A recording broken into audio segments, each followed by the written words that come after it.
पत्रकारिता का मतलब होता है कि पत्रकार सत्ता की आंखों में आंखें डालकर सवाल करे, जनता और विपक्ष के साथ में खड़ा होकर सत्ता से सवाल पूछना, यह पत्रकारिता होता है। ऐसा मैंने पढ़ा भी था, सुना भी था और देखा भी था।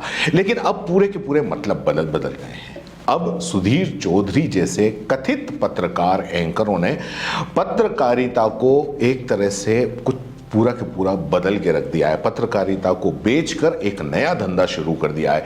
हर हाल में ये लोग सत्ता का बचाव करते हैं, विपक्ष को घेरना, और अगर कोई जनता भी सवाल करे तो उस जनता को ताने देना, उन्हें बुरा भला कहना।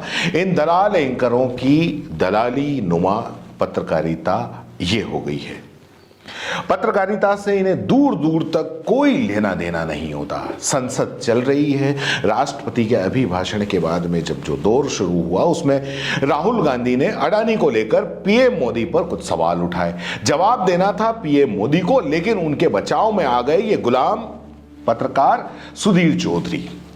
इन्हें सवाल करना चाहिए था जनता के हित में पीएम मोदी से, लेकिन ये विपक्ष और राहुल गांधी से उल्टे सवाल करने लगे और जवाब भी इनका खुद का नहीं। विपक्ष से और राहुल गांधी से उल्टे सवाल करके मोदी वाला जवाब ये खुद दे रहे थे, और ये जवाब भी इनका खुद का नहीं है, व्हाट्सएप वाला ज्ञान है। वो व्हाट्सएप वाला जो अक्सर फॉरवर्ड होते रहते हैं, हमारे सामने आते रहते हैं, वो ये जनता के सामने वो व्हाट्सएप ही ज्ञान, ये व्हाट्सएप यूनिवर्सिटी का ज्ञान ये बघारने लग गए।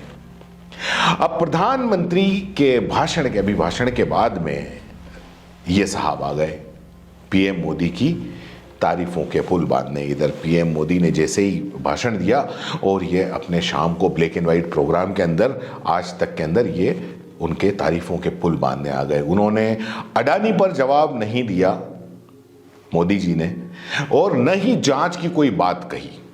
इन साहब को उठाना चाहिए था सवाल, लेकिन ऐसा कुछ भी इन साहब ने नहीं किया। ऐसा कोई सवाल इन्होंने नहीं किया और खुद ही कह दिया कि प्रधानमंत्री का भाषण ऐसा हिट रहा जैसा कि शाहरुख खान की फिल्म पठान हिट थी। जिस तरह से बायकॉट गैंग ने पठान की इतना विरोध किया, इस तरह विरोध के बावजूद पठान हिट रही, ऐसे के ऐसे विपक्ष के इतने विरोध के बावजूद, इतने आरोपों के बावजूद प्रधानमंत्री का भाषण हिट रहा। उन्हें तो यहां तक कह दिया उन्होंने कि अगर भाषण पर वोट हो तो 10 करोड़ वोट तो इस भाषण पर ही प्रधानमंत्री जी को मिल जाएंगे। मतलब कमाल की गुलामी है। आपने शायद न कभी ऐसी देखी होगी न सुनी होगी, आप सुन लीजिए। इस फिल्म में अमिताभ बच्चन का एक डायलॉग था। वो कहते हैं, मेरे पास बंगला है, गाड़ी है, बैंक बैलेंस है, तुम्हारे पास क्या है। लेकिन आज की स्थिति में ये डायलॉग अगर विपक्ष को बोलना हो तो विपक्ष के नेता ये कहेंगे कि उनके पास फेक नैरेटिव है, इस नैरेटिव को फैलाने के लिए एक खास मीडिया का वर्ग है, उनके पास टुकड़े टुकड़े गैंग है, बुद्धिजीवी हैं, विदेशी मीडिया है और विदेशी संस्थाओं की रिपोर्ट्स हैं। मोदी के पास क्या है? तो मोदी के पास, आज मोदी ने कहा, मेरे पास 140 करोड़ लोगों का आशीर्वाद है। इसको उल्टा करके भी आप देख सकते हैं। मोदी कह रहे हैं, मेरे पास 140 करोड़ लोगों का आशीर्वाद है, तुम्हारे पास क्या है? तुम्हारे पास टुकड़े टुकड़े गैंग है, तुम्हारे पास अर्बन नक्सल हैं, तुम्हारे पास विदेशी रिपोर्ट्स हैं।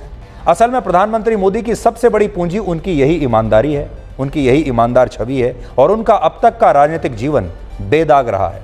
और इस बात को आप उनके भाषण से आज बहुत अच्छी तरह। ये गुलाम नुमा पत्रकार सिर्फ यही नहीं रुके, इन्होंने तो हद वहां कर दी जब पीएम मोदी पर बेरोजगारी, महंगाई, नोटबंदी, राफेल, पेगासस और गुजरात दंगे जैसे जब जो आरोप लगे हैं वो सब के सब इन्होंने गलत बता दिए। इन्होंने कहा कि इन पर इतने आरोप लगे हैं लेकिन इसके बावजूद सब के सब धराशायी हो गए। इनके कहने का मतलब यह है कि देश में बेरोजगारी नहीं है, न देश में महंगाई है, और न ही कभी नोटबंदी पीएम मोदी ने की। वो तो बस एवं ही हो गई थी, पता नहीं कौन कर गया था रात को 8 बजे आके भाषण देके।